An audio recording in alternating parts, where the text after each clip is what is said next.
qu'on dit. On en perd son latin, effectivement, étant donné qu'on parle un peu toutes les langues et qu'il y a plein de destinations et d'origines différentes sur ce Bluegrass in La Roche. Bien sûr, la langue qui prédomine, c'est l'anglais, mais là, nous allons faire l'interview en français, mon cher Guillaume, effectivement, avec une famille de festivaliers. Bonjour Nicolas, je vous propose de prendre le micro que votre fille va vous rendre tout de suite. Bonjour. Pascal, j'ai dit Nicolas, c'était celui de tout à l'heure. Bonjour Pascal. Bonjour. Vous êtes avec vos deux petites filles. Coucou Ambre. Bonjour. Et coucou Coraline. Coucou Caroline. Vous êtes un habitué, vous habitez le Pays Rochois, vous êtes un habitué du festival? Oui, effectivement, on vient depuis 2008 environ. Enfin, moi, je viens depuis 2008, avant que les filles soient nées. Voilà, et chaque année, on y a au moins une journée ou 2-3 jours, souvent, si on est là. Voilà. Est-ce que vous êtes vous-même musicien? Vous jouez d'un instrument? Vous faites partie d'un groupe ou pas du tout? Non, pas du tout. J'ai fait de l'animation et du spectacle pendant 6 ou 7 ans dans ma jeunesse. Et puis, du coup, tout ce qui est scène m'attire beaucoup. Et donc, là, on vient autant pour la musique que pour l'ambiance, pour le repas, tout ce qu'il y a autour, en fait, du festival. Ça s'était organisé comment votre première fois au Bluegrass in La Roche? C'est parti d'où? Comment vous aviez pris connaissance de l'événement? C'était quoi la première fois? Alors, à l'époque, je travaillais dans une agence immobilière qui est au centre de La Roche-sur-Foron et on était adhérent de l'office de tourisme, en fait, qui a parlé du Bluegrass Festival parce qu'à l'époque, c'était confidentiel. Et du coup, c'est pour ça que j'ai connu le Bluegrass Festival en 2008 pour la première fois grâce à l'office de tourisme. Et donc, à l'époque, vous connaissiez déjà la musique bluegrass ou c'était une grande découverte? Pas du tout, non. Ouais, c'est vrai qu'on n'entend pas du tout à la radio. En France, c'est confidentiel. Je n'ai pas de souvenir d'avoir entendu une radio qui a passé du bluegrass. Ça doit exister, mais pas dans le coin. Voilà, mais bon, comme on aime ça, et puis on aime tout ce qui est live, que ce soit n'importe quel type de musique. Puis ici, avec le off dans la Roche partout, c'est excellent. Donc, c'est pour ça qu'on est là ce soir. Alors justement, vous êtes venu avec les petites. Petite question peut-être. Ambre, toi, qu'est-ce que tu en penses de ce festival et la musique bluegrass?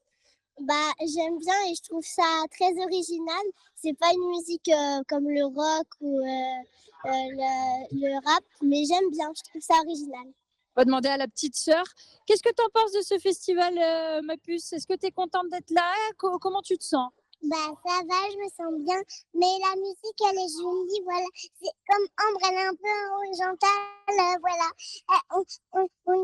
C'est très joli, mais la guitare aussi. Pascal, vous confirmez que c'est un événement sur lequel on peut venir en famille sans problème, vous le faites vous-même? C'est clair, c'est vraiment un incontournable du Pays Rochois. En plus, c'est un des rares en France. Je crois que c'est pas le seul. En Europe, il y en a quelques-uns, mais c'est le seul en France. Donc, c'est clair que c'est pour de 0 à 99 ans, sans problème. Avec toute la famille, oui, effectivement. Qu'est-ce que ça donne avec les filles? Ça chante, ça danse, vous-même aussi peut-être un petit peu? Tout à fait, ouais, elle s'éclate. Tout à l'heure, on était en off sur la place de la mairie. On était une dizaine à jouer autour de nous, donc on a bien chanté, bien dansé.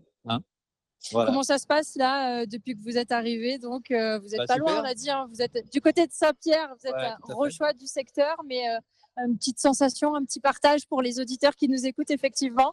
Il y a de plus en plus de monde, ça va crescendo comme tous les festivals, donc n'hésitez pas à venir parce que c'est excellent. Et quand il fera nuit, ça sera encore mieux. Il y a à boire et à manger, il y a tout ce qu'il faut, en plus de la musique. Les filles, est-ce qu'on va chanter? Est-ce qu'on va danser?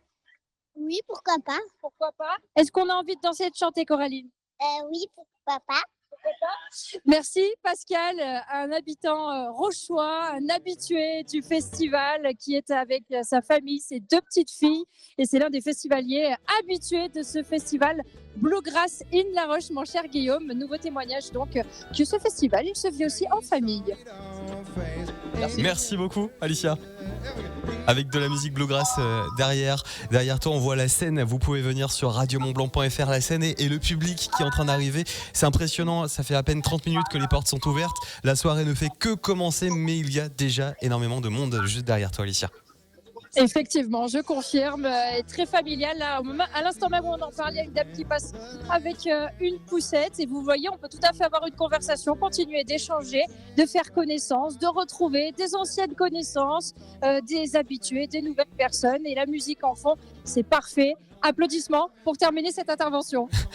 Merci beaucoup Alicia, on te retrouve dans quelques instants avec le mot de la fin pour cette émission spéciale en direct depuis La Roche-sur-Foron, depuis le Bluegrass.